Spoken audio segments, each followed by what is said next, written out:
आप सभी का हमारे YouTube चैनल पर हार्दिक स्वागत है। आज रविवार के दिन सुने सूरज भगवान की कहानी। एक राजा था, एक रानी। उनके पास सिपाही, घोड़े, दास दासियां, धन दौलत सब कुछ था। सिर्फ उन्हें संतान नहीं थी। इसी कारण राजा रानी बहुत ही दुखी रहते थे। संतान प्राप्ति के लिए उन्होंने हर तरह का दान धर्म, धार्मिक अनुष्ठान, जप मंत्र, व्रत, पूजा पाठ किए, लेकिन कोई फायदा नहीं हुआ। अब राजा रानी दोनों ही बुढ़ापे की ओर बढ़ते गए।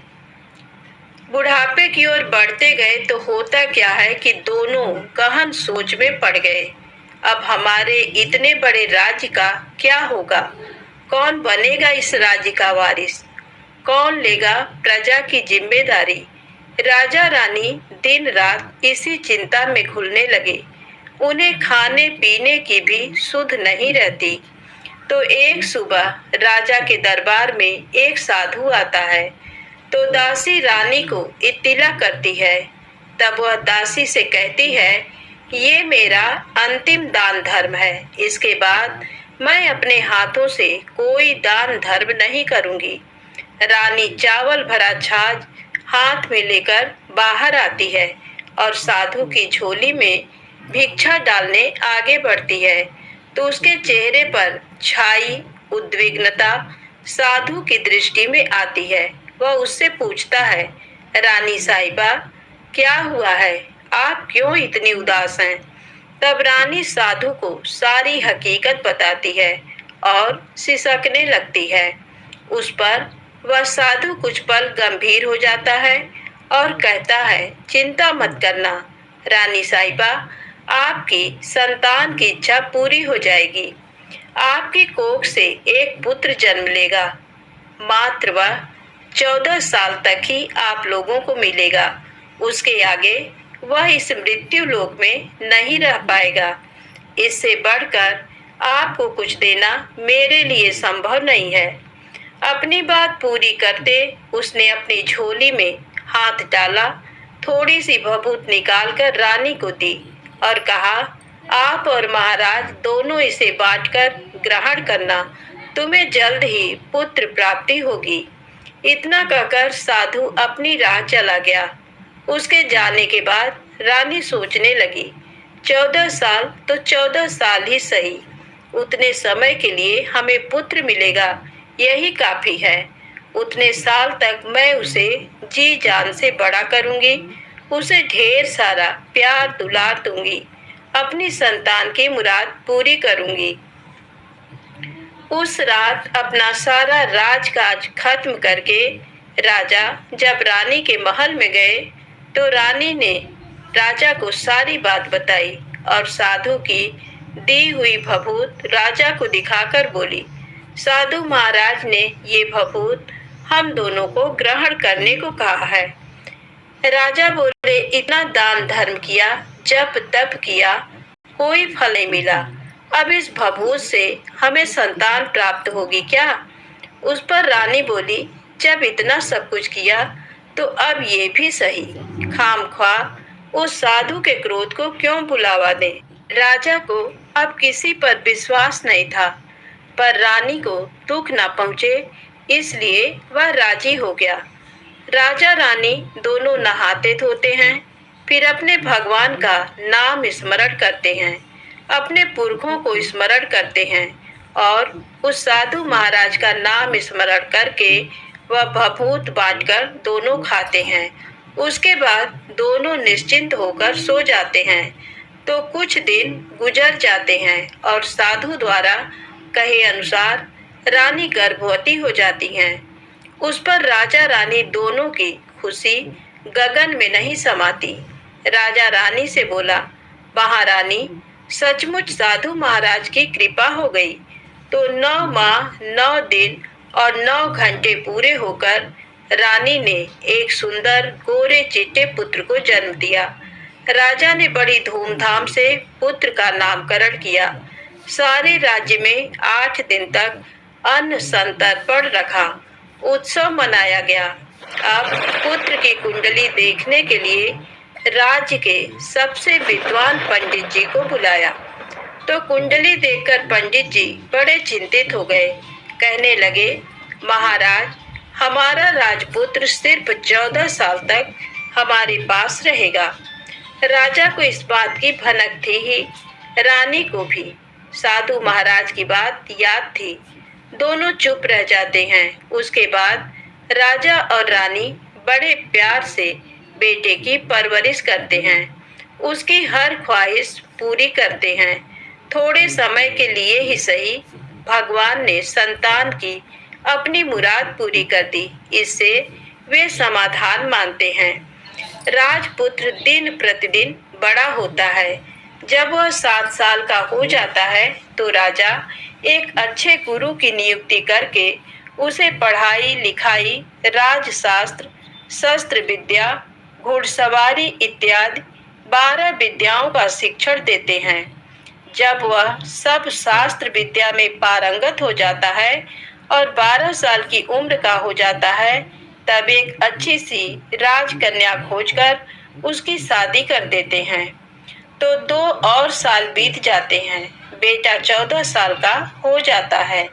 एक दिन राजपुत्र राजा से बोलता है, पिताजी, मैं अपना सारा राज्य घूमकर देखना चाहता हूँ। आज तक मैंने सिर्फ इस रजवाड़े के अतिरिक्त कुछ नहीं देखा है। बेटे की बात सुनकर राजा चिंतित हो जाता है, क्योंकि पुत्र को 14वां साल शुरू हुआ था। अब कोई अनहोनी होने का वक्त नजदीक आ पहुंचा था। लेकिन राजा ये सब बातें पुत्र को बता नहीं सकता था। वह क्या करता है कि चेहरे पर खुशी लाकर बेटे से कहता है, हाँ हाँ, जरूर जाओ बेटा, तुम्हें अपना सारा राज्य घूम कर देखना चाहिए। कहाँ क्या है ये सब जानना चाहिए। कल मेरे बाद तुम्ही को तो राजा बनना है।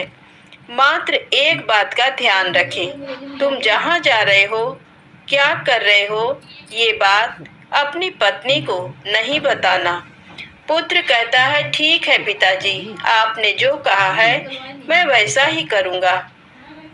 राजपुत्र दिन भर अपनी पत्नी के साथ मौज मस्ती करता है, खुशियाँ मनाता है और रात को ठीक 12 बजे बिस्तर से उठकर बाहर चला जाता है। फिर पौ फटने से पहले वापस अपने महल में आकर सो जाता है। ऐसे बहुत दिनों तक चलता रहा। अब पुत्र का 14वां साल खत्म होने में कुछ दिन ही बाकी रहते हैं। इतने में उसकी पत्नी यानी छोटी रानी रात में जाग जाती हैं। वह देखती हैं कि बिस्तर पर राजपुत्र नहीं है। वह महल में सब जगह देखती हैं, तो राजपुत्र कहीं भी नजर नहीं आता। तो वह क्या करेगी, किससे कहेगी? वह चुपचाप रहती है।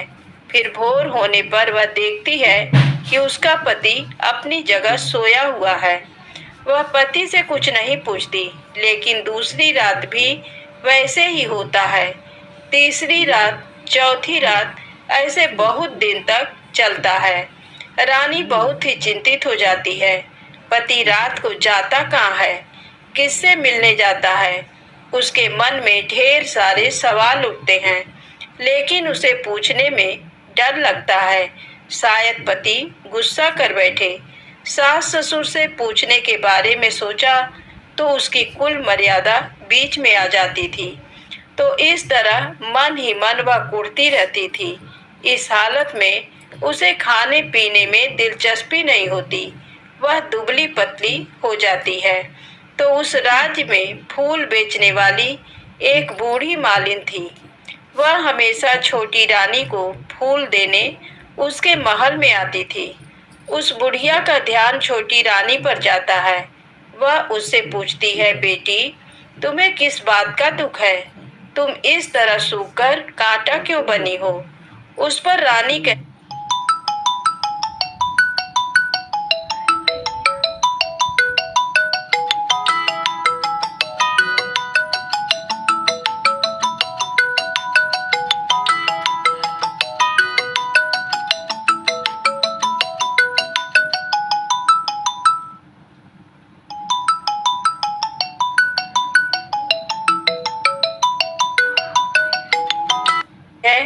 क्या बताऊं तुम्हें अम्मा, तुम्हारा राजपुत्र हर रात बिस्तर पर से उठकर कहीं चला जाता है और सुबह भोर होते ही वापस आकर सोता है। वह कहाँ जाता है? प्रेमिका से मिलने जाता है क्या?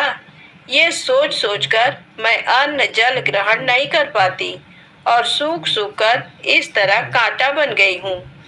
बुढ़िया सब बात सुनकर उसे एक उपाय बताती है। तो बेटी ऐसा करना, आज रात तुम सोना मत, उसके पीछे जाकर देखना कि वह कहाँ जाता है, क्या करता है, उसकी अच्छी तरह से पहरेदारी करना। पर मुझे नींद आ गई तो? तुम्हें नींद ना आए इसलिए एक काम करना, अपने बाएं हाथ की उंगली में एक जख्म करना, उस पर थोड़ी सी मिर्च छिड़कना, उससे तुम्हें बड़ी जलन होगी और उस पीड़ा से तुम्हें रात भर नींद नहीं आएगी। रानी बुढ़िया के कहे अनुसार करती हैं। उंगली की जलन से उसे बड़ी देर तक नींद नहीं आती, लेकिन बाद में वह सो जाती है। दूसरे दिन सुबह बुढ़िया फूल लेकर उसके महल में पहुंचती है और पूछती है, क्या हुआ बेटी, देख पाई पति कहाँ जाता है? रानी कहती है, नहीं अम्मा, पहले कुछ समय जलन के कारण मुझे नींद नहीं आई, पर कुछ देर पश्चात मैं सो गई। बुढ़िया कहती है, कोई बात नहीं, आज तुम उंगली पर पहले से थोड़ा बड़ा जख्म करना और ज्यादा मिर्च लगाना। तो रानी वैसे ही करती है, परंतु वह सिर्फ पति के बिस्तर से उठकर बाहर निकलते वक्त तक जाग पाई। वह उसके पीछे नहीं जा सकी, क्योंकि उसकी आंखें उस समय तक मूंद गई थी। दूसरे दिन सुबह बुढ़िया आती है तो उसने पूछने से पहले ही रानी रो कर कहती है, अम्मा, मैं आज भी उनकी पहरेदारी ठीक तरह नहीं कर पाई। बुढ़िया कहती है, रोना नहीं बेटी, सब कुछ ठीक हो जाएगा। तुम आज रात जख्म और बड़ा करना और उस पर ज्यादा मिर्च छिड़कना और एक काम करना, वह जब जाने के लिए निकलता है तो उसका रास्ता रोकना। बुढ़िया ने जैसा बताया रानी वैसा ही करती है। आज रात उसे नींद नहीं आती। पति रात 12 बजे बिस्तर से उठकर जब महल से निकलने के लिए चलने लगता है तो वह बुढ़िया ने जैसे बताया वैसे ही करती है। दौड़ कर जाकर पति का रास्ता रोकती है और कहती है, कहाँ जा रहे हो, किससे मिलने जा रहे हो, मुझे बताओ। राजपुत्र उसे समझाने की बहुत कोशिश करता है। देखो, अगर मैंने तुम्हें वह बताया तो मैं तुम्हें दोबारा नहीं मिल पाऊंगा। रानी कहती है, कोई बात नहीं, ना मिल पाओ, लेकिन आप रात के समय कहाँ जाते हो ये मुझे पहले बता दीजिए। राजपुत्र निरुपाय हो जाता है। पत्नी की जिद के आगे उसकी एक नहीं चल पाती। ठीक उसी समय उसका 14वां साल खत्म होकर 15वां साल आने वाला था। जो होता है वह हो जाने दो, वह सोचता है और कुछ चावल मंत्रों से सिद्ध करके पत्नी को देकर कहता है, इन चावलों के दानों को दोनों हाथों की मुट्ठी में पकड़ना। पहले दाएं हाथ में पकड़े चावल मेरे ऊपर फेंकना। मैं कौन हूँ तुम्हें पता चल जाएगा। बाद में बाएं हाथ में पकड़े चावल मेरे ऊपर फेंकना। मैं जैसा था तुम्हें मिल जाऊंगा, लेकिन यदि तुम बाएं हाथ के चावल मेरे ऊपर फेंकना भूल गई तो मैं तुम्हें कभी नहीं मिल पाऊंगा। रानी ने कहा, नहीं भूलूंगी। रानी बड़े आत्मविश्वास के साथ कहकर दाएं हाथ में पकड़े चावल पति के ऊपर फेंक देती है तो राजपुत्र एकदम एक विशाल घोड़ा बन जाता है। एकदम उम्दा, सफेद, गर्दन पर लंबी अयाल। देखते देखते वह तेजी से दौड़ने लगता है। रानी उस घोड़े को एकदम भौचक्की होकर देखने लगती है और पति ने बाएं हाथ के चावल फेंकने की जो बात कही थी वह भूल जाती है। उसकी आंखों के सामने घोड़ा महल से बाहर निकलकर चला जाता है। घोड़ा जो महल से बाहर जाता है तो वापस नहीं आता। अब रानी को बड़ा पश्चाताप होता है। वह स्वयं को कोसने लगती है, लेकिन अब उसका कोई फायदा नहीं होने वाला था। राजपुत्र अब वापस नहीं आने वाला था। सुबह होते ही महाराजा महारानी को सब बात पता चलती है। उन्हें बहुत दुख होता है। वे बिस्तर पकड़ते हैं और राह देखते हैं कि एक दिन उनका बेटा वापस आ जाए। इस तरह 1 महीना गुजरता है, 2 महीने गुजरते हैं, 3 महीने गुजरते हैं, आखिर 6 महीने पूरे होते हैं। राजपुत्र का कोई अता पता नहीं लगता। प्रधान राजपुत्र को ढूंढने के लिए राज्य के गांव-गांव सिपाही भेजता है, लेकिन उन्हें कोई सफलता नहीं मिलती। इधर रानी अपनी हठ के कारण पति गायब हो गया ये सोचकर स्वयं को मन ही मन कोसती हैं और प्रण लेती हैं कि कुछ भी करके पति को ढूंढ लाएंगी और उसे वापस घर लेकर आएंगी। एक दिन वह सुबह उठकर सास ससुर के महल में जाती हैं और कहती है कि मैं अपने पति की खोज में जा रही हूँ। महाराजा महारानी को और क्या चाहिए था, कुछ भी करके उनका बेटा उन्हें वापस मिलना चाहिए था। वे बहू को जाने की अनुमति देकर कहने लगे, बेटी तुम्हें जो चाहे वह करो, जहाँ जाना है वहाँ जाओ, लेकिन हमारे बेटे को वापस लेकर आओ। अब रानी अपना शाही वेश बदलकर एक सेठानी बन जाती है। कुछ दास दासियों को, कुछ नौकरों को साथ ले लिया, कुछ सामान साथ लिया और राज्य की सीमा पर जाकर वहां एक भोजनालय खोल दिया। वहां आने वाले सब यात्रियों को खाना मुफ्त में देने लगी। मात्र एक शर्त रखी कि खाने वाले को उसकी देखी कोई अजीब चीज उसकी मालकिन को यानी राजकन्या को बतानी पड़ेगी। तो वहां आने वाला हर नागरिक अपनी तरफ से मैंने ये देखा, मैंने वह देखा कहकर वहां से मुफ्त खाना खाकर जाता था। परंतु रानी को जो बात चाहिए थी वह अब तक मिली नहीं थी। ऐसे ही कुछ दिन बीत गए तो इधर क्या होता है कि रानी के महल में फूल लेकर जाने वाली बुढ़िया के एक बेटा और बहू थे। उनका एक छोटा बेटा था, यानी बुढ़िया का एक पोता था। तो बेटा और बहू सुबह काम के लिए निकलते थे तो पोते को संभालने की जिम्मेदारी बुढ़िया पर रहती थी। बुढ़िया दिन भर पोते को संभालती थी। एक दिन बुढ़िया को पान खाने की आदत थी तो पान लगाने के लिए चूना चाहिए था। वह उसे तैयार करने के लिए सीपियां लेकर आई।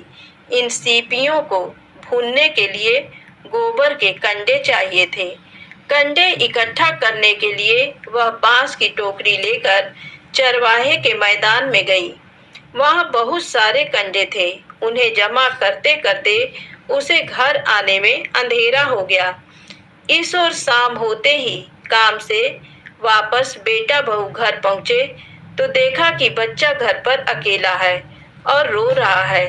वे दोनों गुस्से से लाल पीले हो गए। इतने में बुढ़िया घर आ पहुंची।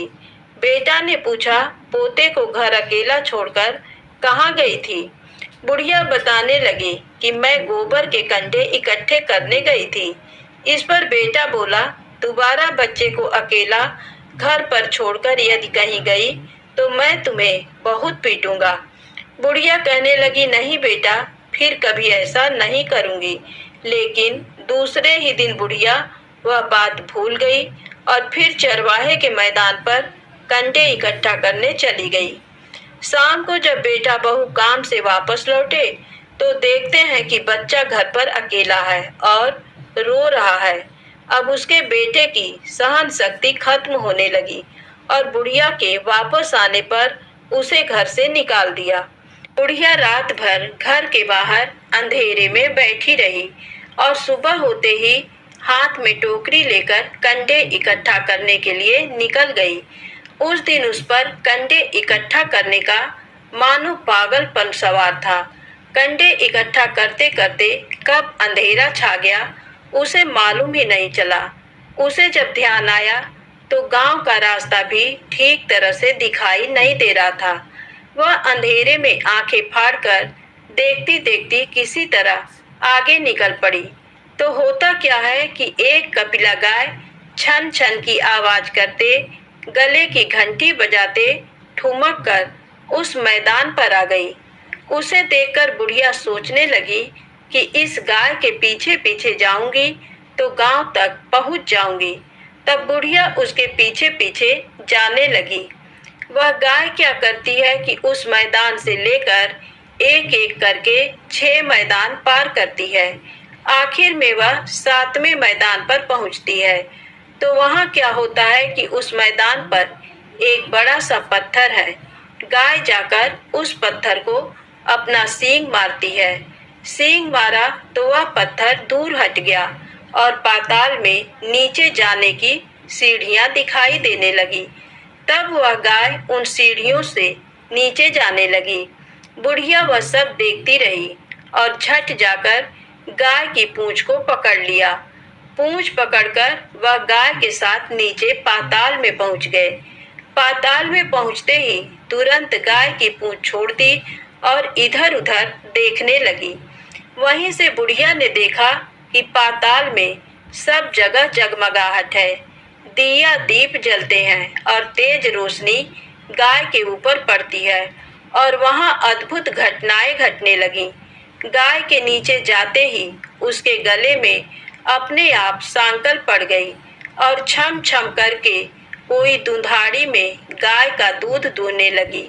लेकिन जो भी कोई वह कर रहा है वह मात्र दिखाई नहीं दे रहा। बुढ़िया बहुत घबरा गई, कहाँ आकर फंस गई वह सोचने लगी और यहाँ वहाँ छिपने के लिए जगह ढूंढने लगी। लेकिन उसे कहीं भी जगह नहीं मिली। हर जगह उजाला ही उजाला था। तो वह यूं एक कोनों में खड़ी रह गई और जो कुछ सामने हो रहा था उसे चुपचाप देखने लगी। कुछ पल के बाद वहां झट से एक उम्दा सफेद घोड़ा आया। वहां 2 कुंड थे। उसमें से एक कुंड में उस घोड़े ने छलांग लगाई और ऊपर आ गया। अब उसे राजपुत्र का रूप प्राप्त हो गया। राजपुत्र बनने के बाद उसने दूसरे कुंड के पानी में स्नान किया। वहां रखे नए कपड़े पहने हैं। नजदीक ही एक सुंदर पलंग था। उस पर आकर वह बैठ गया। उसके सामने अपने आप 5 पकवानों की थाली आ गई। दूध की एक प्याली आ गई। 5 सुपारी आ गए। उसके सामने एक दिया जलता रहा। राजपुत्र ने खाना खाया, दूध पिया, 5 सुपारी खाया और बिस्तर पर लेट जाने से पहले सूर्य देव का स्मरण करके सामने जलते दिए से पूछा, दिए दिए दीपंकर, मेरे माता पिता क्या कर रहे हैं? दिया बताने लगा, बेटे के शोक में डूबे हैं। राज्य कौन संभाल रहा है? राज्य प्रधान संभालता है। मेरी पत्नी क्या करती है? उसने चौराहे पर भोजनालय शुरू किया है और आते जाते लोगों से वह नई खबर के बारे में पूछती है। दिए के ये कहते ही राजपुत्र कहने लगा, ठीक है। उसके बाद वह सो गया। बुढ़िया कोने में खड़ी रहकर ये सब देखती रही। ऐसी अद्भुत घटना उसने जिंदगी में पहली बार देखी थी। उसे अंदर ही अंदर चुलबुलाहट होने लगी। वह अपनी भूख प्यास भूल गई और आगे क्या होता है कि उसे उत्सुकता से देखने लगती है। लेकिन उसके बाद और कुछ घटनाएं नहीं घटती। रात गुजर गई और सुबह हो गई। सुबह होने पर पलंग पर सोया राजपुत्र उठा और फिर से पहले वाले कुंड में छलांग लगाई। तो अब वह फिर से घोड़ा बनकर कुंड से बाहर आ गया। बाहर आते ही वह तेजी से उस पाताल नगरी से बाहर निकल गया। लेकिन वह कहाँ गया, बुढ़िया को कुछ पता नहीं चला। उसके बाद पिछली रात की तरह कोई उस गाय का छम छम करके दूध दोहने लगा। जैसे ही दूध दुहाना खत्म हुआ, उसके गले की सांकल अपने आप खुल गई और वह गाय तेजी से ऊपर जाने वाली सीढ़ियां की ओर भागने लगी। गाय को दौड़ते देखकर बुढ़िया सोचने लगी, अब गाय के साथ यहाँ से ऊपर जाना ही समझदारी है, नहीं तो कोई मुसीबत आकर मेरे ऊपर टपक जाएगी। झट से उसने गाय की पूंछ पकड़ ली और गाय के साथ ऊपर आ गई। गाय जब ऊपर मैदान में पहुंची तो उस सुरंग का रास्ता अपने आप बंद हो गया और उसके मुंह पर एक बड़ा सा पत्थर पूर्ववत खड़ा हो गया। ऊपर आकर वह गाय जंगल की ओर निकल गई। इधर बुढ़िया एकदम बावली सी हो गई। उसने पाताल नगरी में जो कुछ देखा वह जल्द से जल्द किसी को बताने के लिए उतावली हो उठी।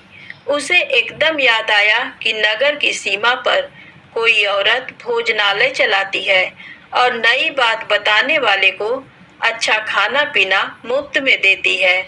वह सोचने लगी कि क्यों न मैं ये बात उस औरत को जाकर बताऊं।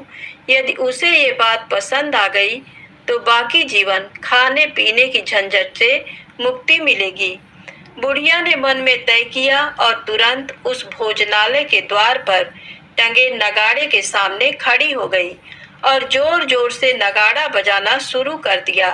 नगाड़े का इस तरह शोर सुनकर मालकिन यानी छोटी रानी मन में प्रसन्न हो जाती हैं कि शायद कोई बड़ी बात लेकर यहाँ आया है। रानी सिपाहियों को आदेश देती है, जाइए और जो कोई आया है उसकी अच्छी खातिरदारी कीजिए। आदेश पाते ही सिपाही नीचे दौड़ गए तो एक बुढ़िया नगाड़ा बजा रही है। उन्होंने पूछा, क्यों रे बुढ़िया, क्या हुआ, क्यों नगाड़ा बजा रही हो? बुढ़िया बोली, कुछ नहीं बेटा, यहाँ खाना मिलता है ना, इसलिए आई हूँ। खाना चाहिए, मिलेगा, लेकिन तुझे कोई नई बात बतानी पड़ेगी। हाँ बताऊंगी, एक बात मालूम है मुझे। इस पर सिपाही उसे अंदर लेकर आए। उनको मालकिन का आदेश था कि जो कोई बूढ़ा बुजुर्ग वहां आए उनके साथ अच्छी तरह पेश आना, उनका अच्छा आदर आतिथ्य करना। तो सिपाही ने उस बुढ़िया का भरपूर आदर आतिथ्य किया। उसे बड़ी सी थाली भरकर व्यंजन परोसते हैं। बुढ़िया कुछ दिनों से भूखी थी, वह खाने पर टूट पड़ी। खाना खाने के बाद सिपाही ने उसे नई साड़ी पहनने को दी। उसके बाद उसे लेकर रानी के पास आए। बुढ़िया और रानी ने तुरंत एक दूसरे को पहचान लिया। बुढ़िया बोली, बेटी तुम? और रानी बोली, अम्मा तुम? बड़ी देर तक दोनों भांति भांति की बातें करती रहीं। आखिर कुंवरनी बुढ़िया से कहने लगी, अम्मा अब बताओ तुमने क्या नई बात देखी है? नई बात? मैंने कोई नई बात देखी नहीं है। वह तो मेरे पास तुम्हें देने के लिए खाने के पैसे नहीं थे, इसलिए मैंने झूठ कहा और नगाड़ा बजाया। रानी ने कहा, अम्मा घबराना नहीं, मैं किसी को तुम्हारा नाम नहीं बताऊंगी। फिर भी बुढ़िया मैंने क्या देखा, कब देखा करके आनाकानी करने लगी। इस पर कुंवरनी ने उससे कहा, देखो अम्मा, यदि तुमने मुझे वह नई बात बताई तो जिंदगी भर मैं तुम्हारी देखभाल करूंगी और तुम्हें रानी माता की तरह रखूंगी। अब बुढ़िया बताने को तैयार हो गई। उसने जो कुछ उस चारागाह वाले मैदान पर देखा था वह सब कुछ कुंवर रानी को बता दिया। बुढ़िया की वे बातें सुनकर कुंवरनी को यकीन हो गया कि वह राजपुत्र उसी का पति है। वह तुरंत बुढ़िया से कहने लगी, अम्मा मुझे उस जगह पर ले चलो। नहीं बेटी, वह पाताल राज्य है, सांप है। यदि किसी ने तुम्हें देख लिया तो तुम्हारी जान खतरे में पड़ सकती है। लेकिन रानी उसकी एक भी नहीं सुनती, उसे उस जगह ले जाने के लिए हट करने लगी। आखिर में बुढ़िया ने उसका कहना मान लिया और कहने लगी, ठीक है, मैं तुम्हें वहां लेकर चलती हूँ, पर आज नहीं कल। वहां जाना है तो शाम को ही जाना होगा। तो दूसरे दिन दोपहर को रानी बुढ़िया के साथ उस मैदान पर गई और एक जगह छुपकर गाय के आने की राह देखने लगी।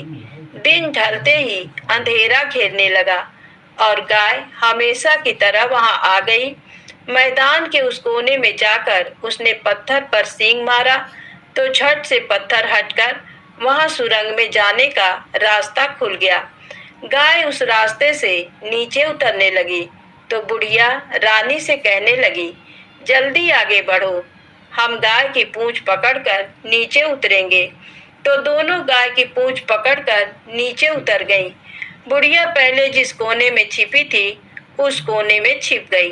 अब नीचे सब कुछ पहले जैसा घटित हो रहा था। गाय के गले में अपने आप सांकल पड़ गई। कोई अदृश्य रूप से उसका दूध दूहने लगा।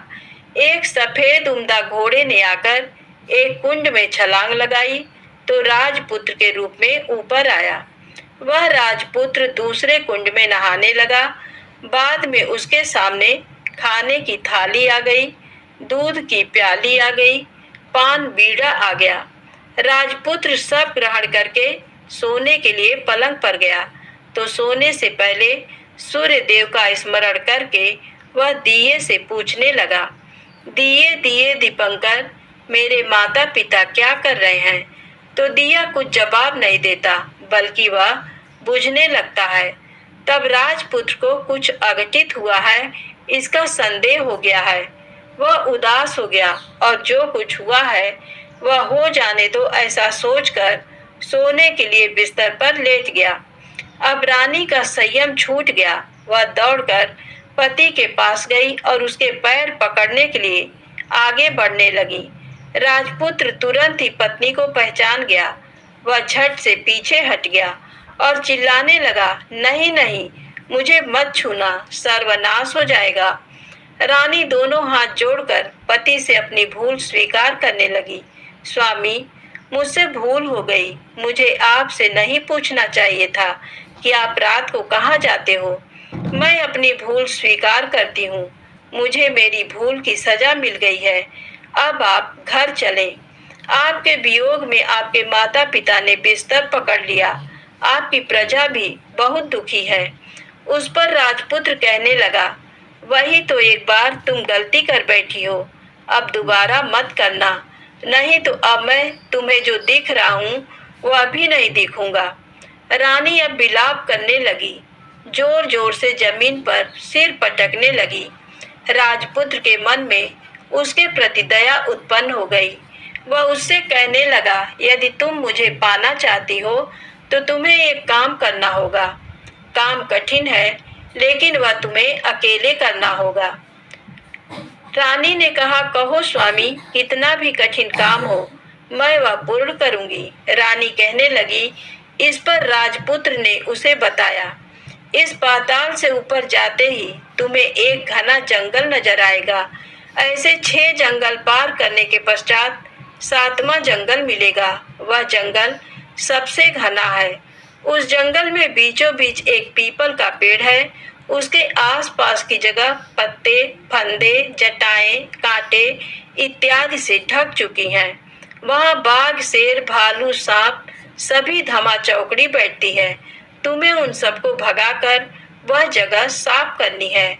उसको गोबर से लिपाई करके पवित्र बनाना है, रंगोली से सजाना है। उसके बाद वहां धूप, कपूर, अगरबत्ती जलानी है। फूल, कुमकुम से पेड़ की तने की पूजा करनी है। दूध, दही से बने चावल का भोग चढ़ाना है।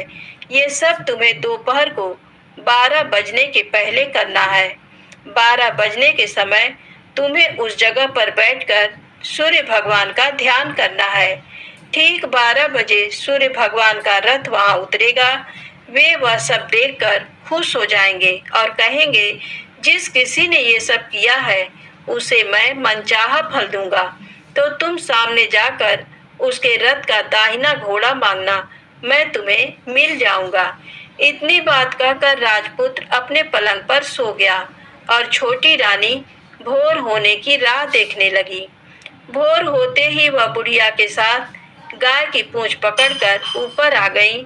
ऊपर आने के बाद वह बुढ़िया से कहने लगी, अम्मा, अब मैं अकेले ही आगे जाऊंगी, तुम भोजनालय वापस जाओ।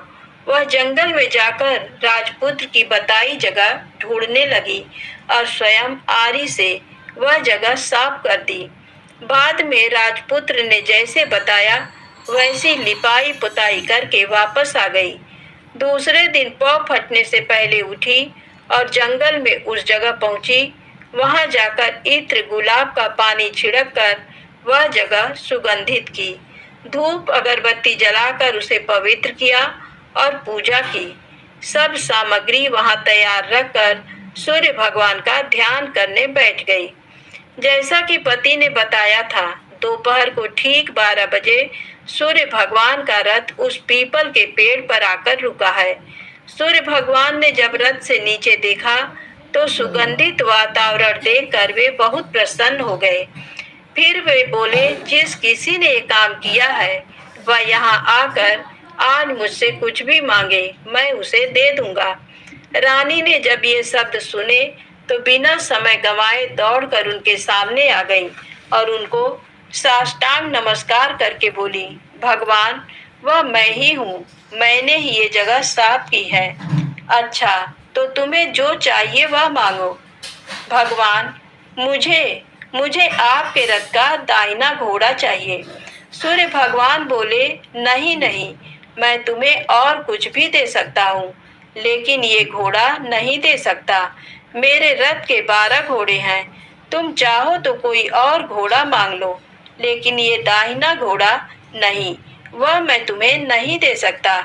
छोटी रानी एक नहीं सुनी, वह सूर्यदेव से एक ही बात कह रही थी, वही दाहिना घोड़ा दे दीजिए, नहीं तो मैं आपके पैरों में गिरकर अपनी जान दे दूंगी।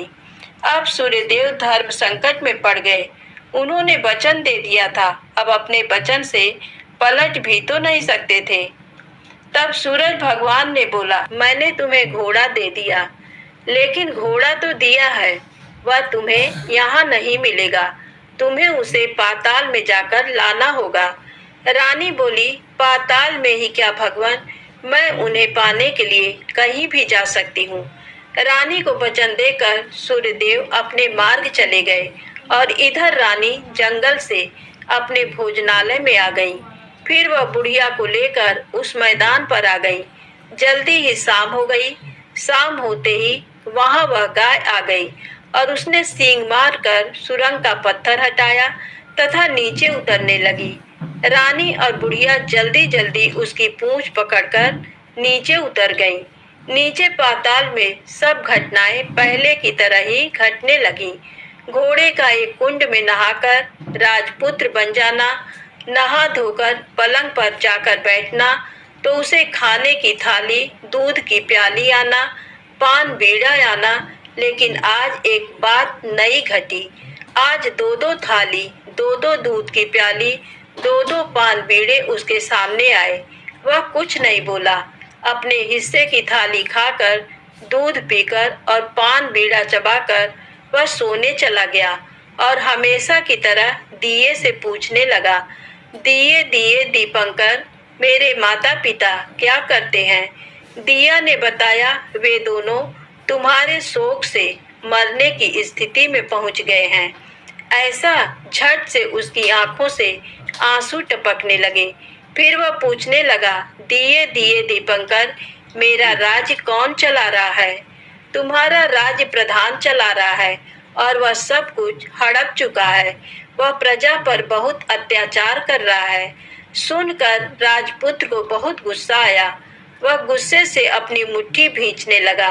अब वह पूछने लगा, दिए दिए दीपंकर, मेरी पत्नी क्या कर रही है? अब दिया कुछ नहीं बोला, चुप रहा। अब रानी का संयम जवाब दे गया। वह दौड़कर पति के गले लग गई। अब मैं तुम्हें मिल गया, राजपुत्र कहने लगा। सच कहते हो, अब आप फिर से घोड़ा तो नहीं बनेंगे? नहीं, दोबारा घोड़ा नहीं बनूंगा। तुमने जो इतने सारे कष्ट उठाए हैं मुझे पाने के लिए, इसलिए सूर्यदेव ने मुझे सदा के लिए घोड़े के जन्म से मुक्त कर दिया है। राजपुत्र ने बड़े प्यार से कहा और उसे गले लगाया, उसके आंसू पोंछे। कुछ देर पश्चात भोर हो गई तो गाय की श्रृंखला टूटकर वह ऊपर भूलोक जाने लगी। रानी, राजपूत और बुढ़िया उसकी पूंछ पकड़कर ऊपर आ गए। ऊपर आने पर वे सीधे भोजनालय में पहुंचे। वहां का सब सामान लोगों में बांट दिया और उसको ताला लगाकर अपने राज्य में लौट गए। राजपुत्र वापस आता और उसके तेवर देखकर प्रधान घबरा गया। राजपुत्र ने उसे बंदी बनाकर कैद खाने में डाल दिया और राज्य की बागडोर अपने हाथ में ले ली। उसके बाद वह अपने माता पिता को मिलने उनके महल में गया। तब राजपुत्र क्या देखता है कि उसके माता पिता उसके शोक में अस्थि पंजर बने हुए हैं। पुत्र को वापस आया देखकर मरणासन्न राजा रानी की आंखों से टप टप आंसू बहने लगे। इन दोनों ने पुत्र को गले लगाया, उसे प्यार से सहलाया। इतना होने के बाद उनके सेहत में एकदम सुधार आने लगा।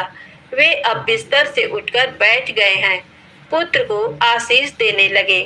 राजपुत्र के आने की खबर तुरंत राज्य भर में फैल गई। प्रजा खुशी से फूली नहीं समाई। प्रजाजन राजमहल के सामने इकट्ठे हो गए।